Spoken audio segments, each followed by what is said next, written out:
Hello and welcome to Talk Ag to Me, the podcast dedicated to improving ag literacy around the globe. I'm your host, Brandon Black, and in today's episode, we're going to be talking about cows. Woohoo! So with us to talk about this topic is our one and only cow fangirl, Abbi Prins. Hi guys. Yeah, I'm super big on cows. That is pretty much my life. I've grown up on it, and I'm studying in college for it. So Yep. I'm in with it for the long haul. Yep. So Abby's here, and I hope you guys would know who she is by now. She was one of our former co-hosts on this show. Before I left. Before she left us and abandoned us. I had to go to school, Brendan. You know, it's okay. Whatever. So I'm salty about it. She's still talking ag up in Washington, so we'll give her that. But anyways, for those of you who don't know, this past Tuesday at the time of this recording, it was National Cow Appreciation Day.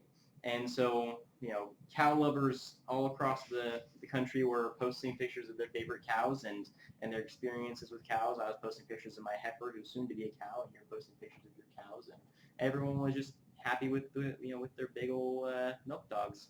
So it was Seriously. I like that. It was a pretty fun day, and it kind of gave me an idea that in the ag industry, especially in the dairy industry and a lot of the cattle-based industries, there's a lot of focus on keeping cows happy because cows keep us happy. Not only do they make us money, but just taking care of cattle and the general and the general day-to-day deeds that we do and taking care of our cattle just bring us joy. So I thought it'd be kind of appropriate to have an episode where we talk about cattle, both in the professional sense, but also in the enjoyment sense, a little bit in the ag literacy sense, because cows are possibly one of the most well-known farm animal, I would say. I would completely agree. And one of the easiest to teach people about ag with. So, I think it'd be kind of I think like the old McDonald's song, like that totally just popped in my head. I think the cow is the very first animal you talk about. Right, that's the first one you learn. And everyone pretty much learned. Yeah, so like when Don't you get... quote me on it though. Pretty much like every... That's not the real thing. Right, so like I have nieces, every time we go and get them like a toy set that's related to farms, all of them have a cow. Not all of them have a pig or a chicken or a horse, but all of them have a cow. Gotta have a cow. Yeah. Big old Holstein cow. I love it. So, So I think it's safe to say that the world unanimously agrees that cows are pretty awesome. Heck yeah. So I think that it kind of, doing it justice if we could talk about some cows and share some experiences, some stories, some, what we know about cows, what we appreciate about cows, and yeah. So you want to start us off with your opinion on cows? All right, I have a very extensive background with dairy animals. We're going to start from the beginning. I used to raise and show dairy heifers for our fair. A lot of kids do that. It's pretty common. Did the Tulare. You don't really have a mascot, so just go people. I have also been involved in the California Junior Holstein Association, just full of youth, learning about dairy cows, learning about the dairy industry, and it's just a really great thing to be involved in. They also have dairy trivia, which what I have been most involved in. It's called Dairy Bowl. They also have Dairy Jeopardy, like Jeopardy on TV, but dairy. Nice. Pretty cool.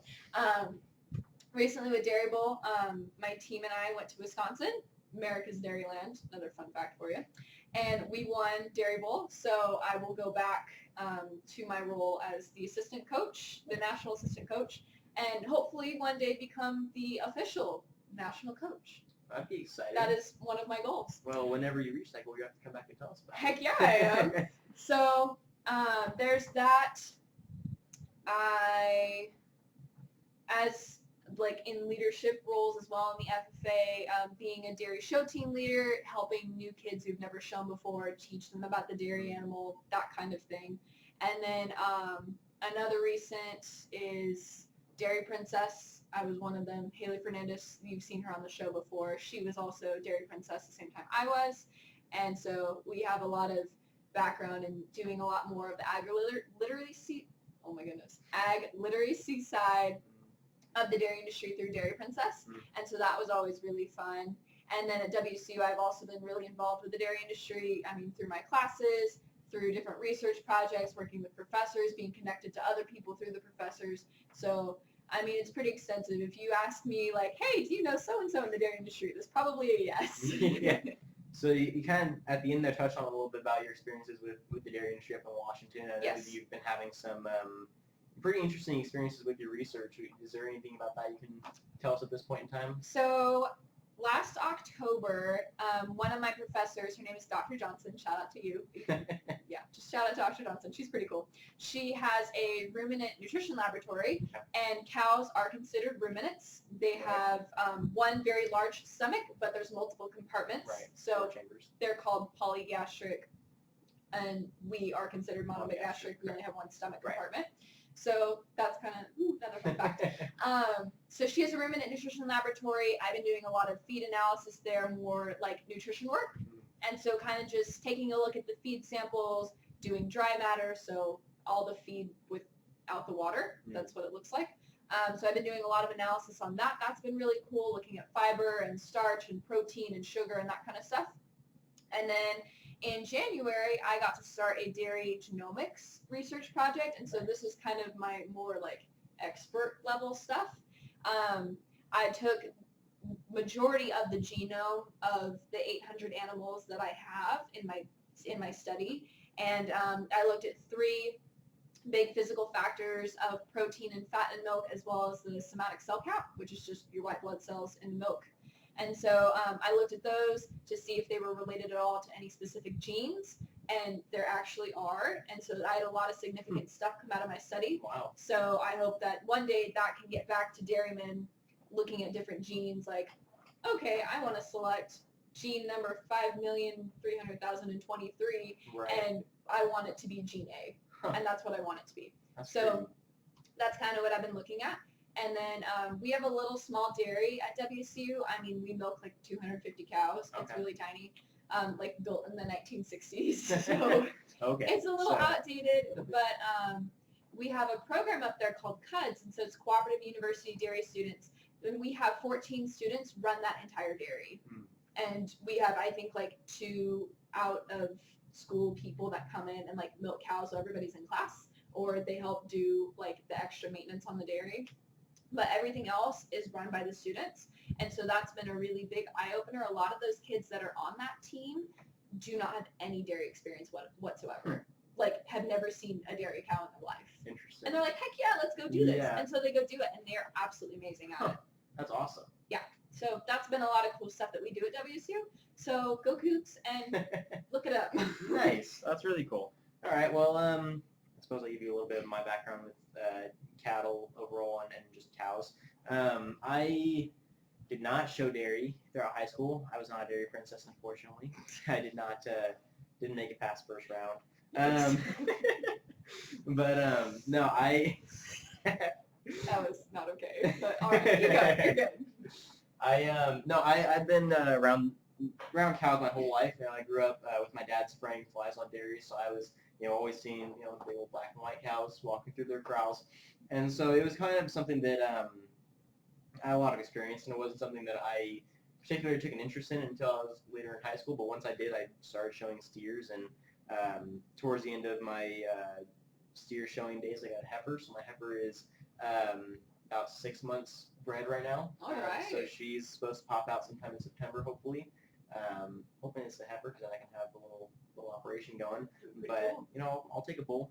Just steer it off on the side, but that's beside the point. So hey, money's money. Money's money. But so yeah, no, I've always had a basically since I started getting involved with cattle in my freshman year, I've always had kind of a connection to cows specifically. I mean, obviously steers and bulls are fine, but cows are just a little bit more interesting to work with. I think the guys tend to be a little bit less intelligent, so they tend to be a little bit less interesting. I agree. I don't, maybe that's just me, but I feel like heifers and cows just have a little bit more personality to them. Oh, yes. Each one of them has their own character. Yes. And I can definitely see that. I've met a few that are fairly sassy that I wasn't a fan of, but, it happens.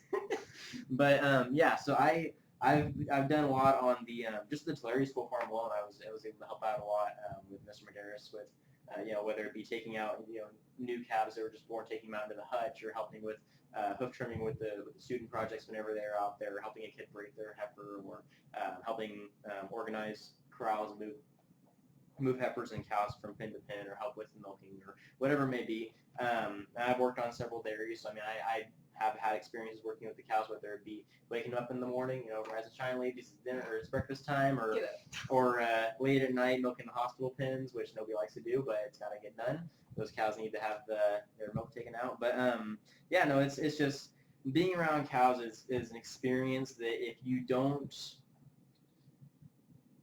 ever truly get in the corrals with them, you don't get it. Like people can say that they love cows and they see cows and like, oh, it's so cute.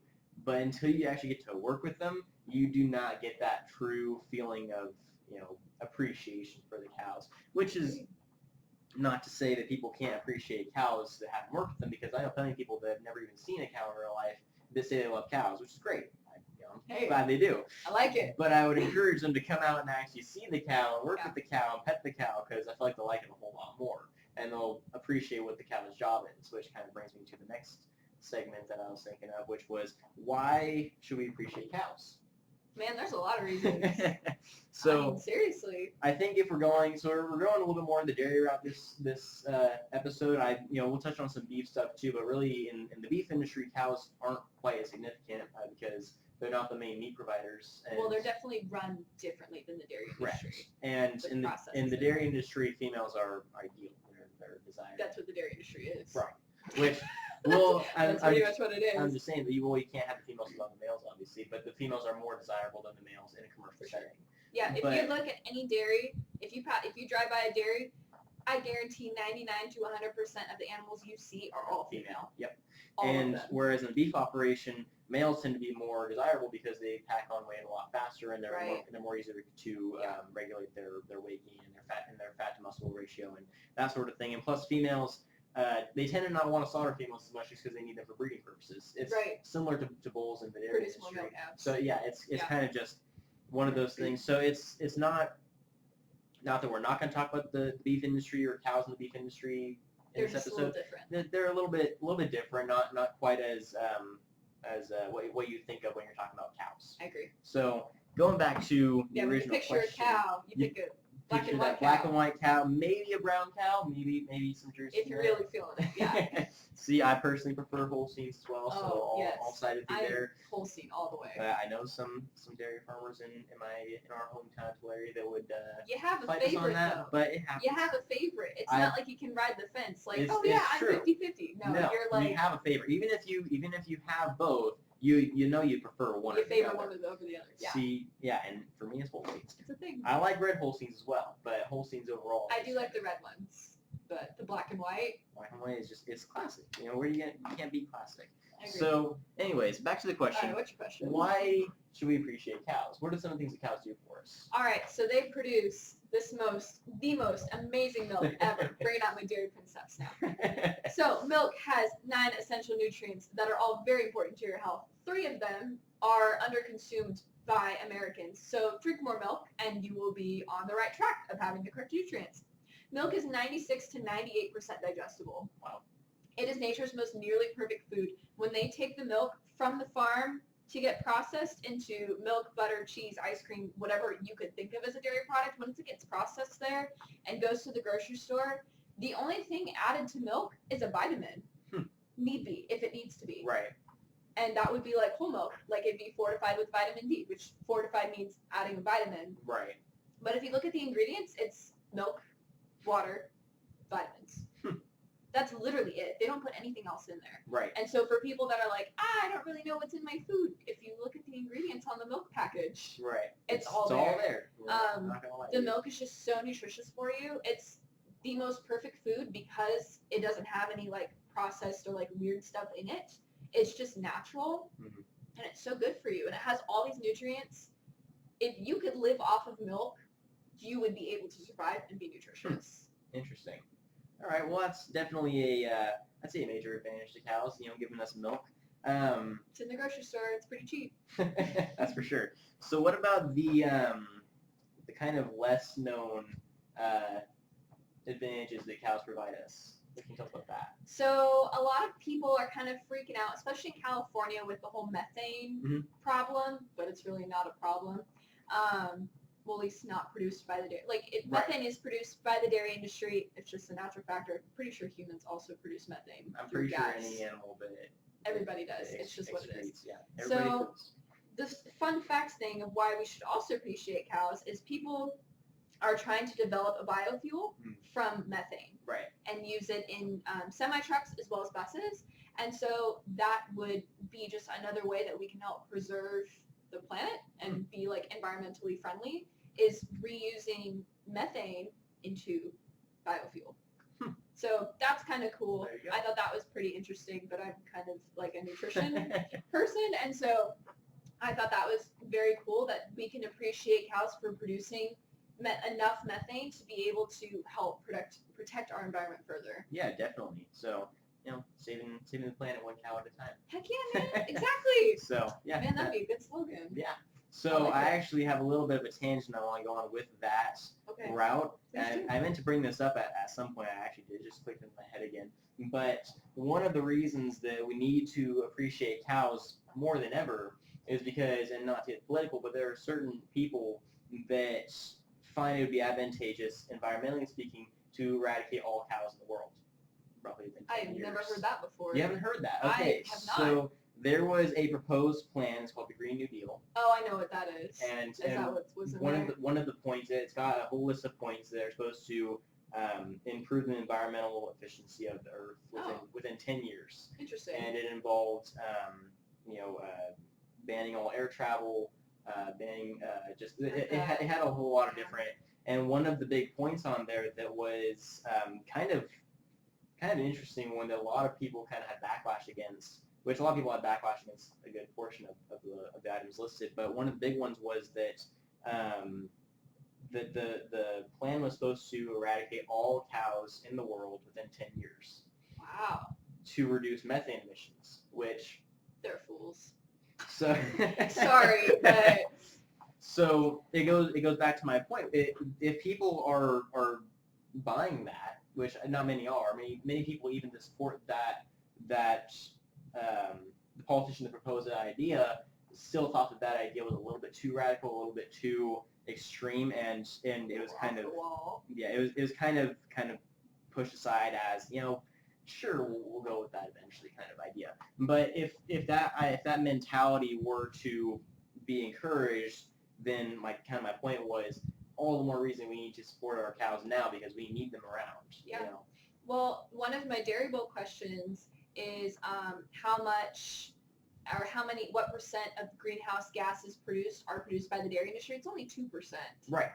And that's really not that much considering how much is produced by cars, by everything else that we have. Right. Cars are obviously the biggest one, which is why I can only state that one. But seriously, 2% is really not that much. Right. There's plenty of mechanical uses or mechanical operations that are producing way more than any dairy is, but that's just people want to talk about that.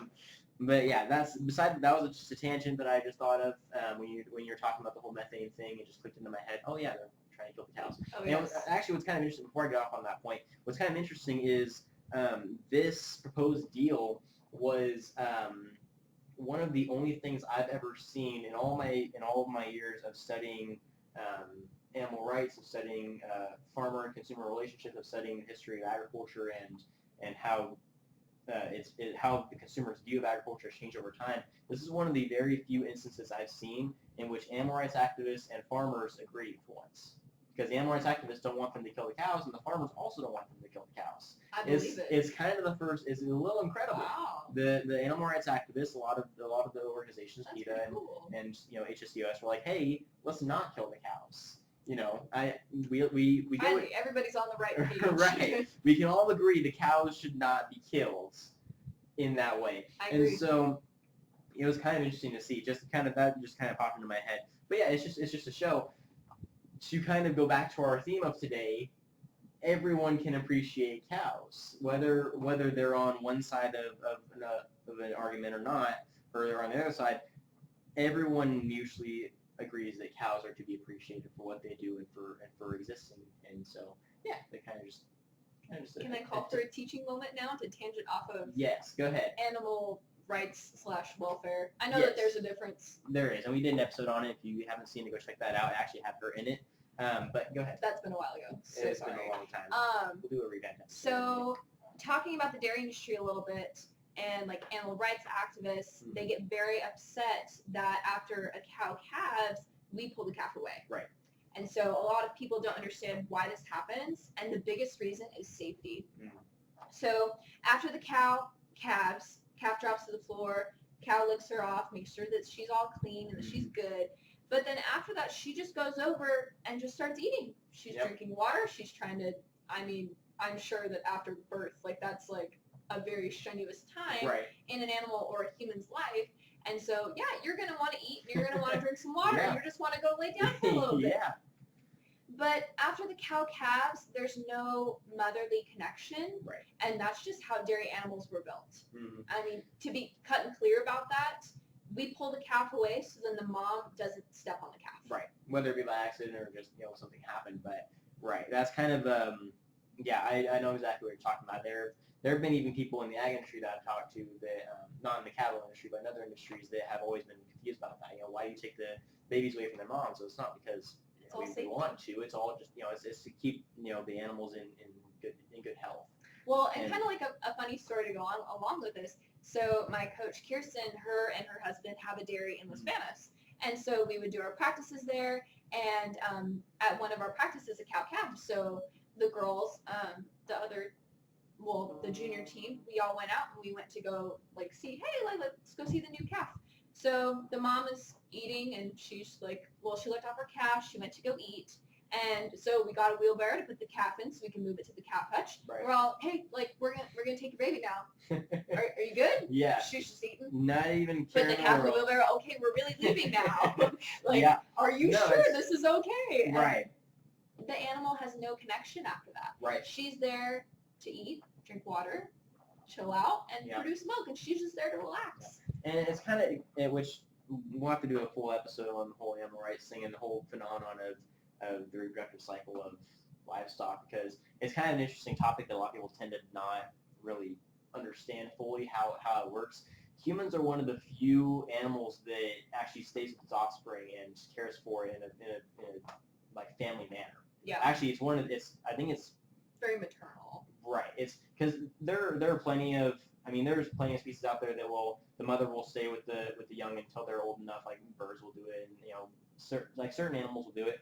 But humans are one of the only ones that actually have a family dynamic. They have a mother-father pair that raises the young together. There's no other animal family in history that I can think of that does that effectively, especially not in livestock. Livestock, they tend to just have, and like you said, it's just how their brains are wired. It has nothing to do with, it's not that the cow's a bad mom. Her entire purpose in her creation is to produce milk and to produce babies. Yeah. And once she's doing both of those things, then she's happy. She can move on with the rest of her day. She basically lives at a resort. Yes. She gets free food, free water, free, very comfortable bedding. Yes. And we relieve her of milk. And babies. And she's happy. And she doesn't have to take care of the babies. You do that for her. Everything is she's just doing her own thing. And it's really funny because I even had kind of a similar story as to the one you were telling. I was in my vet science class with Mrs. Williams, and we were watching Wanix. It was the week before school was supposed to end. We just weren't doing anything. We were just hanging out. And Medeiros comes in the room. He says, "Hey, Brennan, cow just calf. Can you help me grab the calf?" I was like, "Yeah." And he's like, "Actually," and he grabs another kid, and he's like, "Can you help him?" I was like, "Sure." And so the kid that he sent with me hadn't really had a whole lot of experience working with cattle before. Okay. So we go in the pen, and there's just, the old Holstein cow standing there, her baby's on the ground, and I was like, "Hey, how's it going?" Walking over, kind of petting her face, and she's not doing anything. I'm going to grab the calf, and Holstein calves are a little heavier. Yeah, they're like 90 pounds. Yeah. So you're picking up like a 6th grader. Right, and this, this. And this thing's long, so I'm having struggling to try to pick it up on my own. They're a little awkward. So I'm like, "Hey, can you grab the back view of this thing? Let's just pick it up there. The hutch is right next to the pen. Let's just drag it out and put it in the hutch real quick." Okay. Not drag it out. That sounded bad. Pick it up and move it into the hutch real quick. I got what you meant. and so I was doing it, and the cow's kind of she's not aggressive, but she wants to know what's going on. She's kind of interested. Right. Yeah. Because they're curious animals. It's not like she was like, "That's my kid. So I'm gonna kill you," kind of thing. No, they're really curious. No, yeah. She was just kind of sniffing around. She's like, "Hey, what are you doing?" And so we're carrying the calf. The guy's all getting freaked out. He's like, I think she knows we're gonna take her baby. She's Oh gonna my kill us. goodness. I was like, I promise Aw, you, poor she guy. doesn't care. And I was like, come here. And he's like, why? I was like, just come here. I brought him over. I had him put his hand on her nose, and then she kind of just like sat there and she walked away. Didn't bother us the rest of the day. We just carried the cat over, Aw. put it in the hutch. We actually left the gate open. She didn't even go anywhere. She just stood there. Put the cap in the hutch. Put the panel up to try to get the cap in there. Closed the gate and everything was fine. I was like, you see, the cow doesn't care that we're taking her baby. She just wants to know what's going on. You know, she's just a curious animal. That's what they are. But yeah, that was a kind of it was just a tangent on a tangent on a tangent on a tangent. But back to the episode at hand, cow appreciation. So I thought that kind of a fun way to possibly wrap up this episode would be to do a little bit of myth busting about cows. Okay, hit me with this. So, and these are just Let's see what I know. These are things that I've legitimately heard people ask questions about or answer questions about that have been incorrect. Okay. So, and not to say anything about people who said them, but these are just things that I want to clear up for anyone listening. Probably should have listened in the beginning, just in case people didn't listen to the whole thing. That's okay. It's okay. But so I'm gonna say a statement. Okay. And spoiler warning, they're all false. They're all myths. But I want you factor myth, huh? But I want you to correct the myth. Okay. So the first one I'm going to go with is chocolate milk comes from brown cows. I knew that was going to be the first one you were going to say. It's the most common one, and it's kind of a joke, a little bit of a joke in the dairy community. But a lot of people like to joke around. People think the chocolate comes from brown cows, but it actually is a thing that people have. Yeah, there's like 16% of people who believe that. Which is a little bit upsetting. And it's not that, it is their fault, but it's not. I have a hard time blaming them just because they're not really taught in schools anymore. But that's why we're here. We're here to teach them. So, go ahead. Okay, so when any colored cow, black, white, red, brown, human, purple, human. Goat, okay, seriously. Any mammal that produces milk goes in, for cows, goes in the parlor. We hook up the milking machine. She's just hanging out. Usually, dairymen have a little snack there for her, and she's just munching on that. She gets milked. All milk comes out white. To make it chocolate, they add a chocolate flavoring. Strawberry milk, they add strawberry flavoring. If you wanted banana milk, you don't just have a yellow cow that produces banana milk. It'd be a little awkward. So, just have a rainbow. Fun fact though, the Guernsey breed produces a golden color.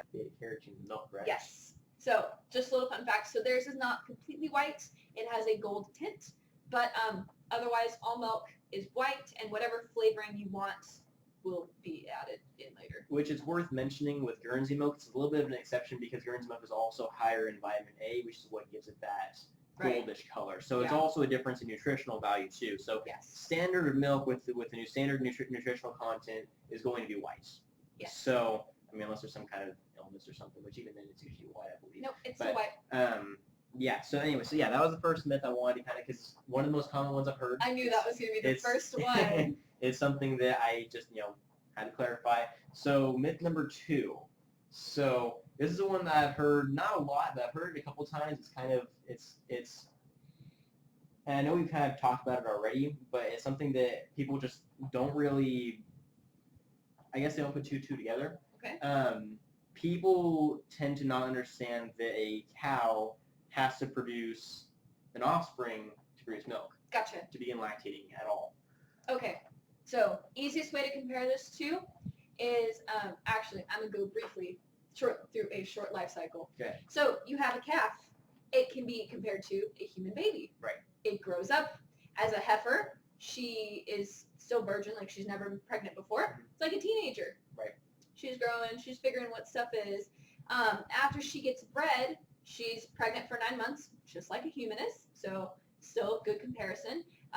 Both are mammals. And then once the cow calves, just like a human gives birth, they both start lactating. Okay. Just a simple concept. Then once the cow calves, they have a waiting period of about roughly 60 to 90 days, depends on the dairyman. Usually it's about 60. Mm-hmm. They breed her again, so then she's pregnant for another 9 months, and that's the rest of the year. And then she dries off, so she's not producing milk closer to the last 2 months of her pregnancy. just so that she can really focus on the growing of the fetus and of the baby. And then after that, at 9 months, she calves and she produces milk. You stop producing milk, and then you have another baby, you produce milk again. Right. So yeah, like I said, it's not something that I've heard a lot of, but it is a misconception out there that I have heard before. Kind of another one, and this one you don't have to go into. Cows are mammals too. Right. This one I think is pretty simple. We don't have to go into a full discussion about it, but one I've heard before, and this kind of goes with the general ag literacy topic, people not knowing where their food comes from. There are people who, if you ask them where the milk comes from, they say it comes from the grocery store. I was going to say that one, but really that one's pretty simple. Cows are mammals, they lactate just like every other mammal. So it's not really something we need to go into a ton of depth about, but yeah, they have mammary glands, they produce offspring, therefore they lactate. Yep. So, yep, same as any other mammal, and same for milk goes for every other product. It comes from some kind of animal, and I should specify animal. Some product comes from some kind of animal, doesn't just appear in a store. Right. It's just something I wanted to go over real quick. Yep. Let me see, I'll have more for you. All right. Just to kind of challenge you. Okay. There was one that I heard, and this is a really kind of interesting one. So there's a massive misconception about the difference between a cow and a bull. Okay. So people tend to often think that bulls are brown or black, and they have horns, and they're big, and that they are completely different animals from cows. And cows are black and white. They produce the milk, and they're like, you can only use a cow for milking, and kind of the problem with this is that people tend to not associate a bull with being a male and a cow being a female. They assume that there are male cows that can produce milk as well. Gotcha. And so I'd like you to kind of go over that one real quickly. This is also like a human. A female can get pregnant and produce a baby and produce milk. The male is the one who provides the making of the baby. Right. And that's it. So to give you a really weird example, and this one kind of blew my mind, so I have to bring it up. Okay. This is, and let me make this clear, this is not what I think a majority of consumers, even like poorly informed consumers think. This is just something I heard one time that just kind of blew my mind. All right, just some weird random. I'm really hoping I didn't hear the guy right, because it's a little bit loud in the room when he was talking to me, but I'm almost positive I did. Okay. So I was at the farm show. I was at the World Ag Expo, and I was working the COS education booth, and part of my job at the booth was I had to ask people questions as they were walking by about different, so they had like spin a wheel, whatever category the wheel landed on, I'd ask them a question related to that topic. Oh, cool. So yeah, it was kind of fun, and cool. if they got the question right, I gave them like a little sticker or something like that, or just, kind of, so this guy walks by, and the guy had to be in his 40s or 50s, so he was a little bit of an older gentleman, okay. And he comes by, spins the wheel, and it lands on animal science. Oh, so I was like, okay, can you tell me the difference between a cow and a bull? Fairly simple question. I figured he would get it. And I'd ask it to a couple other people beforehand, and some got it, some were a little bit. One said a bull is for meat and a cow is for milk, which I kind of gave it to him. It's not wrong, but it's not completely right. Yeah. This guy said that, and he didn't specify which one's which. He said that one eats meat and one doesn't. Ooh. Which I was a little confused as to why he would think that. And my only guess is that because bulls are more aggressive, they would be seen as more carnivorously natured, and cows wouldn't. That was my thought process. But even then, I'm not really sure where that thought process. Yeah, because I'm not really sure where that came from. But that was kind of a more extreme situation of somebody not knowing the difference between a bull and a cow. Most people tend to think it's one's beef and one's dairy, or one's big with horns and one's smaller and makes milk. And that was actually my next myth buster, is that cows can't grow horns. That is actually a myth completely. Pretty sure it's the same in the beef industry. What we do is there is a gene, and either you grow horns or they call it polled, which means you have no horns. Right. So it's like flathead, which is like you said, it's a genetic predisposition. So it's genetic. With the dairy industry as well as the beef industry, at a certain age, roughly between 3 weeks and 3 months or so, sometimes it kind of depends on the farm that you're at. Right. They will dehorn the animal. You get like a painkiller, so you can't feel it. Right. You get disbutted. That's also for safety.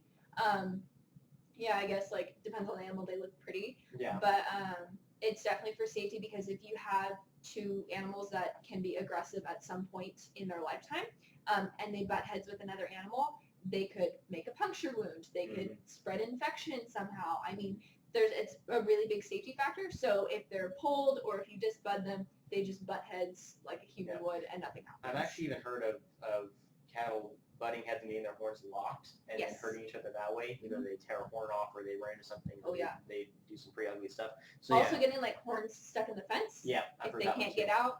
Yeah. So and there are some people that will keep horns on their cattle as decoration if it's more like a trophy cattle instead of like commercial based cattle. And they're definitely separated from everyone else. They're separated from everyone else, and they usually have like weights on their horns to try to curve them down or curve them in a certain direction so they're not just pointing forward or pointing up so they don't hurt anybody. Right. But yeah, for the most part, horns are taken off or removed from the cattle, and also not only is it genetically dependent on an individual level, but across most trends, it's dependent on breed as well. Yes. So most cattle breeds will have a either they're polled or they're non-polled. Some will be both. I mean, Herefords can be either polled or non-polled. Right. But there are many cattle like Angus are polled and Holsteins are not polled. That they kind of they're going to have one or the other. So also human safety, like not even just animal safety. If you have a herdsman that goes into a pen and you have an aggressive animal that's in there and has horns, that could definitely make a giant puncture anywhere in your body, and it's going to hurt.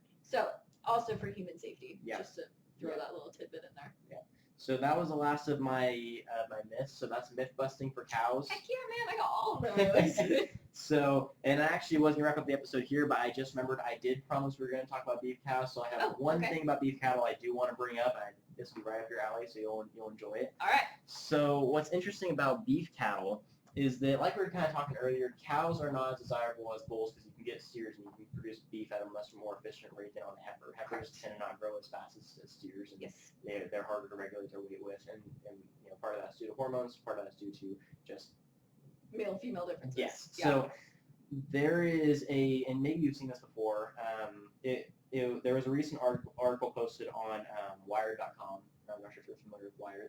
They're a science-based website, but I have to look at that then. They're pretty cool. All right. My dad actually showed it to me, but I usually check Wired anyway. I just hadn't seen it yet, but it talked about some advancements that are being made, and it's kind of in theory right now. It's not a whole lot is testable yet, but kind of the theory is that they can create CRISPR cows. So you've heard of CRISPR animals, right? So, I know what CRISPR stands for. Okay, I can't say it, so go for it. Clustered, regulated, interspaced, short palindromic repeats. Okay. I can't do that, but yes. Terrible question. Yes. So they're trying to create CRISPR cattle. So you know how in the dairy industry they have sex semen, so you can get more females at a Yeah, they take semen, and the ones that have the X chromosome, they keep those. And the ones with the Y, they kick them out. Right. It's like 90% accurate. It's pretty cool. Yeah. So they're taking a similar science, but they're altering it a little bit, and they're creating CRISPR beef cattle. And these CRISPR beef cattle are it's kind of interesting how it works. They're taking the SRY gene, so isolating the SRY gene out of males, which I'm assuming you know what the SRY gene is. I do not. I was just going to ask you what that is. Okay, so the SRY gene is the gene that is prominent in male cattle. I think it's prominent in males of any species, but it might just be cattle. I could be wrong. Okay. I'm pretty sure it's most males, but correct me if I'm wrong.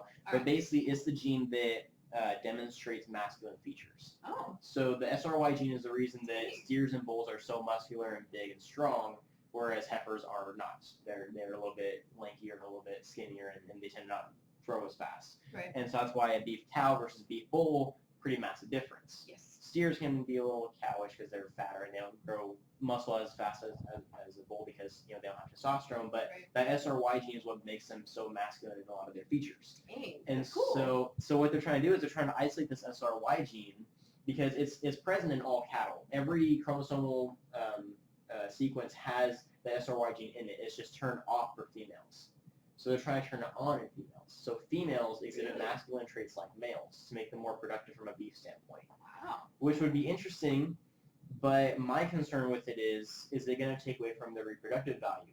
Because if they're masculine like males, are they going to be able to carry a baby as well? Because I'm going to come at this from some opposite standpoint. Okay. So they have this new index. Mm-hmm. They call it the whole sim index. Okay. So the problem with the dairy industry is we have too many cows. Right. We got to call them. They got to go to beef.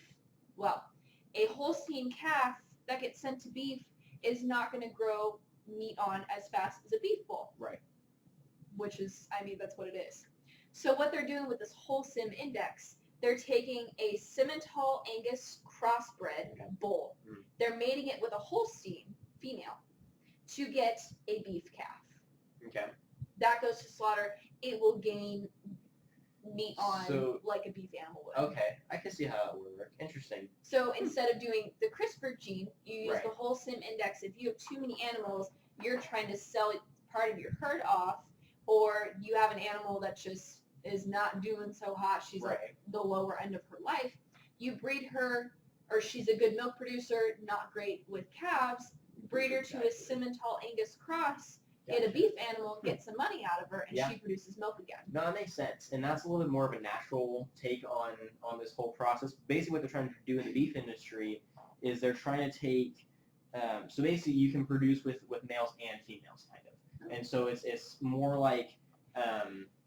Excuse me. No, you're good. So basically, like obviously the steers gain fat and muscle faster than a heifer will. Right. But if they're able to make this gene, this SRY gene, prominent and actually have it active into a point where it works just as well as it does in the male, then the heifer will grow muscle and fat at the exact same rate that a steer or bull would that have that same genetic sequence. And so basically this is just to kind of basically give more utility to females, because females in the beef industry aren't a whole lot of use besides just making more babies, Yeah. which is kind of sad. Pretty much. Cow That's what they're for. Cow Appreciation Day. We don't use beef cows, but it's true. They're the baby makers. Right.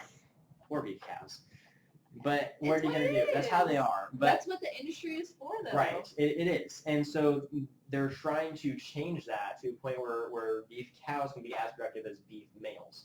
And so the I problem, guess that would make sense it makes sense from a commercial standpoint. for the beef industry, though. Right. Yes. This is separate from the dairy industry. Yeah. They're using the dairy industry to kind of throw some curves. That would be hard Well, pass. first of all, you can't have males that are as productive as females. That's just not biologically well, possible. and but- dairy cows are made to be lean right. and muscular, but lean. Right. So yeah, we're trying to reverse that onto the beef cows. Because Right. beef cows, doesn't matter how they look as long as they can carry a calf well. Right. So you want structure more than anything. Which I guess you do in dairy cows as well, because they have to be able to carry a calf. But in beef cows, you're not looking for them to be able to carry milk. They're looking for them to be able Right. to just carry an offspring. Yeah. And that's why they usually lower to the ground and all that whole lot of factors. They got Anyways, a different structure. they got a everywhere. whole different skeletal system. But with this CRISPR cattle idea, the problem they're having with it right now is because I can't remember her name now. The main lady who does CRISPR, like she's kind of like one of the lead scientists behind all the CRISPR research projects. Okay. She was explaining that at this point in time, their understanding of gene mapping is just about as accurate as having a 16th century map of America. So they know stuff that's there, but they don't know a whole lot, and they haven't discovered very much yet. Wow. That's So very interesting. right, and so she's kind of explaining that because the reason that they haven't made much progress on this CRISPR cattle idea is because every time they try to inseminate a cow with the whatever you want to call it, the zygote that's been this how this thing turn on, Yes. it won't even take.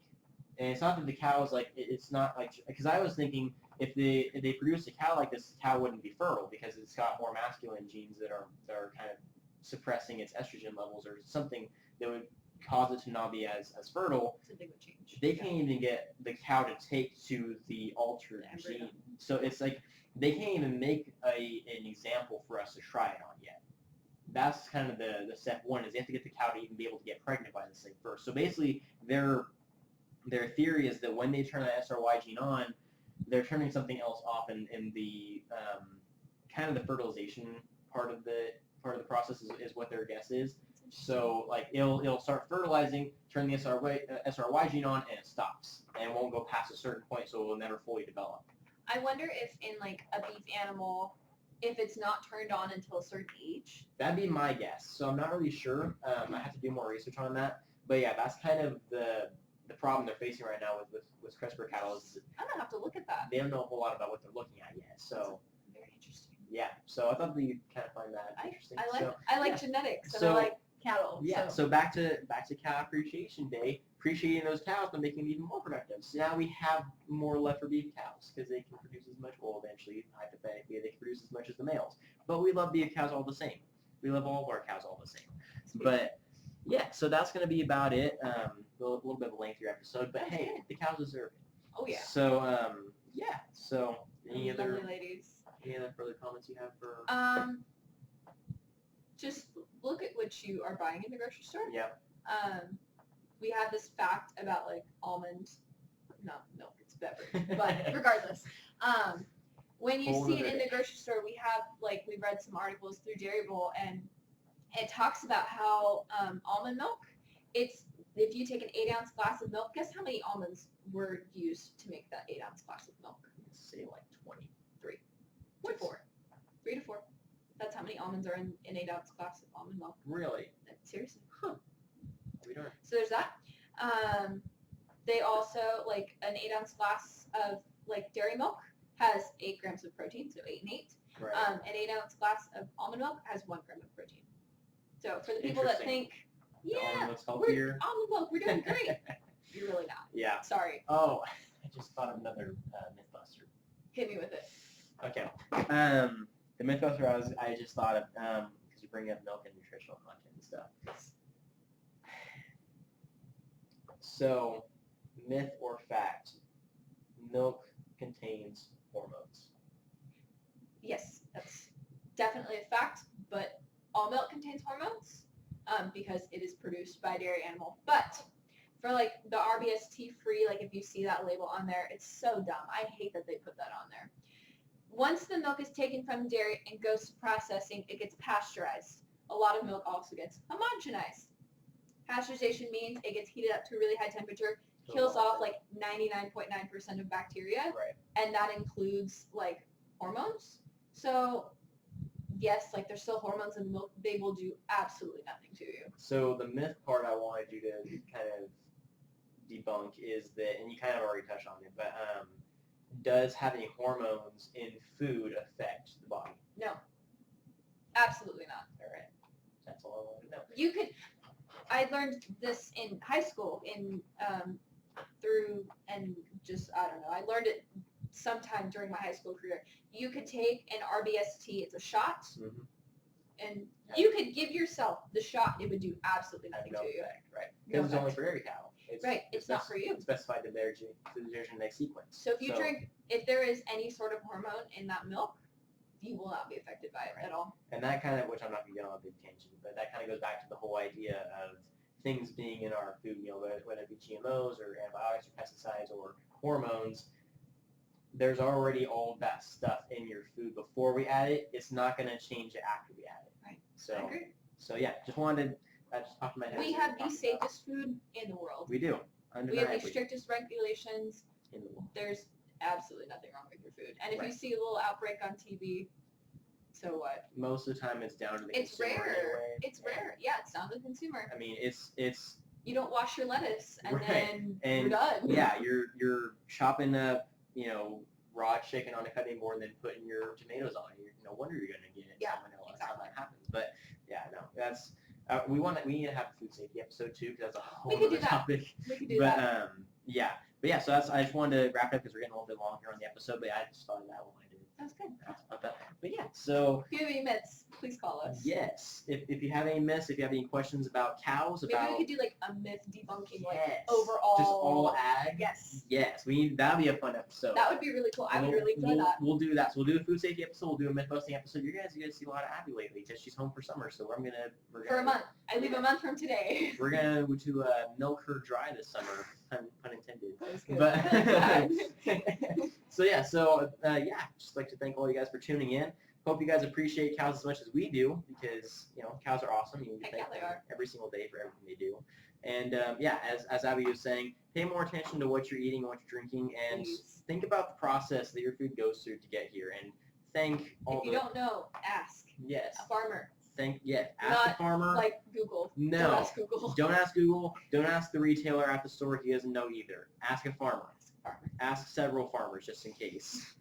If you're really not sure, get a second opinion. But they're going to tell you the same thing. Yeah. So yeah, that's all I've got. That's all I got. Thank you for having me. Yeah, thanks for coming on. It's been a while. It's good to have you back. It's good to be back. Yeah, thank all of you guys for tuning in and listening and talking ag with us. And that's it. So don't forget, if you ate today or drank milk, thank a farmer and thank the cows.